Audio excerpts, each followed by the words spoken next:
Hey everybody, Roxabox90 here with the second part of our Making a Magic the Gathering YouTube channel, giving tips and advice in a mini-series that hopefully will help you guys see the process that I'm using and many other big YouTubers use to get where we are, and also ways that you can help your own channel grow if you decided you want to do it.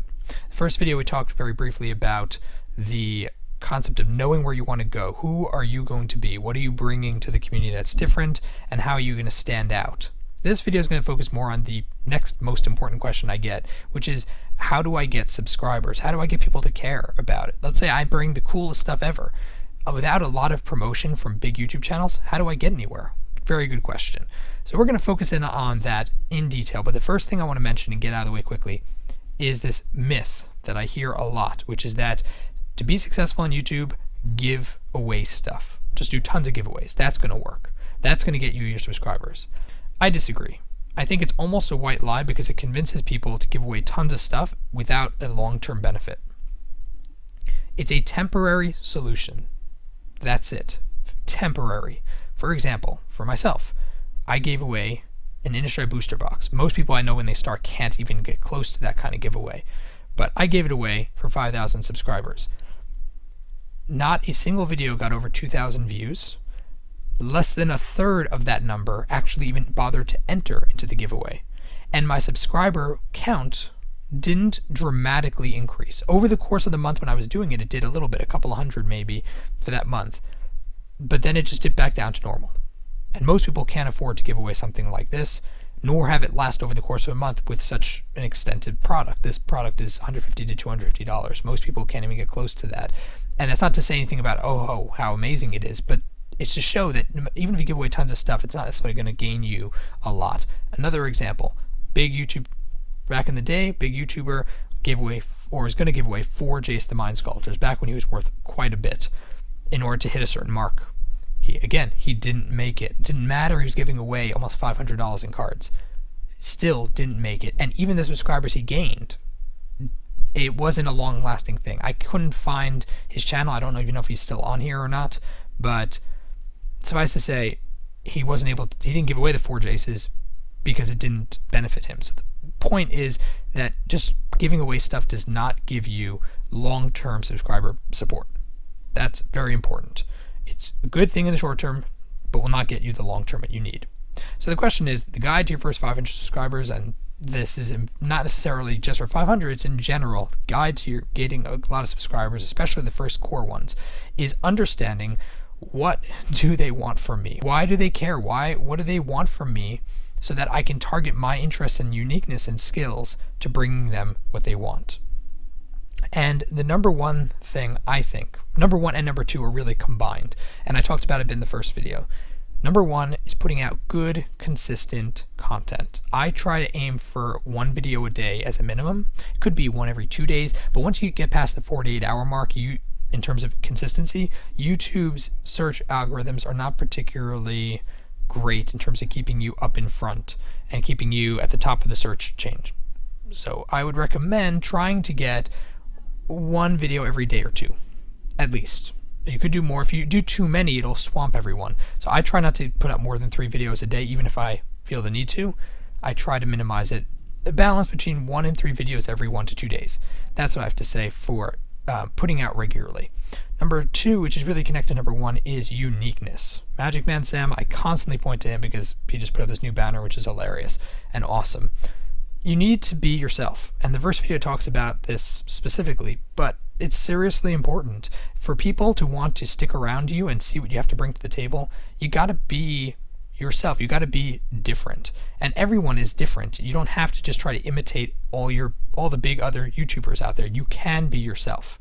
I heard a joke about how everyone how we should make this a how to be Wedge channel because for the Manosaurus because he's so awesome, or how to be Jeremy. Or no, it's not about how to be them, how to mimic them. You're not going to be able to do that as well as they do. Focus on what you bring that's different, and then put it out consistently. What makes you different? Then I'll also mention number 3 is boarding your subscribers. And this is not an easy thing to do. I can't give you an A plus B equals C strategy for this. It means being there for the subscribers. If you have people who ask you questions, people who are looking to connect about experiences, share stories, talk, you have to be there. You have to be willing to, for the most part. Of course, don't do every single person, but try to comment back when they comment. Try to send messages to people who are doing things that you like and that you enjoy, and connect with them. And that, seriously, those connections are what keep people connected to you. I have people who have stuck with my channel for years because of my connections with them, commenting back to them, responding to messages, answering questions. That is not something you can just buy with giveaways. That's something that comes from just putting in the personal couple of sentences in response to someone who asks for help. And that's really important. Supporting those who come, who are interested in what you have to give, giving back to them and helping them. That's what makes the community so strong. That's what makes the entire YouTube Magic community on YouTube so strong. It's this interconnectedness. And if you want to be one of the big hitters, you have to be willing to connect this way. And the last part, which I think is the least important of these 4 things, is the quality of your videos. And we don't have to talk so long about this, but very briefly, people have asked me about how do you get your videos to be noticed? Well, the usual thing that stands out is the thumbnail. This is really important. The thumbnail, usually if you have just, whatever the thumbnail, generic thumbnail is, you get lost in the shuffle. There's tons of these videos, and some of them are people who are now big, who when they were, a year ago were doing it and now don't necessarily do it. I do it sometimes, but I try to avoid it. I try to do more along the lines of this, something that makes it look like it's slightly more professional. This isn't even the best that I've seen, but for me, you notice that I try to make my videos pop with the thumbnails. How to do thumbnails is a little tricky, and it's not always necessary. For example, if you look at MGD Headquarters, these are also a year ago. He doesn't do it so much now. He does more like this, but his videos, boom, boom. If the video is awesome, it doesn't matter what the thumbnail is. It's gonna stand out. But the thumbnail definitely helps. And I'll mention the TCG community is a place you gotta be if you're new. It's a little overwhelming in terms of their video output. They do so much from so many people. But in terms of the big hitters on the channel who are running it, their tutorials are huge. You should be checking this out. Improving your basic videos in terms of audio and such, how to make thumbnails, and then improving the lighting. This is a big deal. Improving your lighting if you're using cameras, that's really big. Thumbnail tutorials, boom, there you go. Audio is tricky. I like what Darium's his talk about it. I myself am not using a fancy mic. I'm not using a quality sound mic. For me, I use a very cheap mic, and yet it works very well as long as I set it up right. So for me, I use the CAD-U2 headphone mic set because I like the mic feeling. I don't like having it just sitting in front of me and blocking my view of what I'm doing. This gives you a flexibility, and the mic is quite excellent. I find as long as you keep it out of your direct mouth, then it's not going to have constant and it's going to record the sound very, very nicely. So even if you're just going to do screencasts, like I do a lot of screencasts and Merfolk Magic does a lot of them, even if you're just going to do that, this mic is pretty cheap as they come. I got mine for maybe $30, I think even less when it was on sale over the holidays.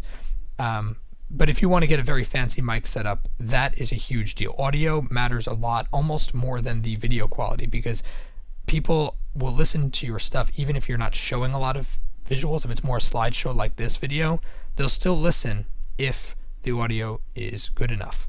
So seriously, I would consider going over to this channel, I'll link in the description, and checking out these major videos and keep up to date with their tutorials because they're going to give a lot of help that way. But the lighting, the quality videos, the HD camera, all of this is important and part of the package of a quality YouTuber. But honestly, it comes at the end of the list of 3 things. So let's just quick review. 1, put out good, consistent content. 2, be different, be yourself. 3, support those who support you. Build your subscribers by building relationships with them, developing yourself as someone who's open and connected to the community. That will bring people to you, I'm telling you. And then 4, having good quality videos. So if you want to build your subscribers, you can't fake it. You got to just do it. And that's my biggest advice. So, the video is running a little long, I understand, but thanks everybody for watching part 2 of our Making a Magic the Gathering YouTube channel, and I hope to continue putting these out in the future. If you have more ideas, areas you want me to tackle or focus on discussion, put that down below in the comment section. If you enjoyed the video, tap the like button. If you're new to the channel, check in and subscribe. As always, Roxy Box 90 signing out. I'll see you guys next time.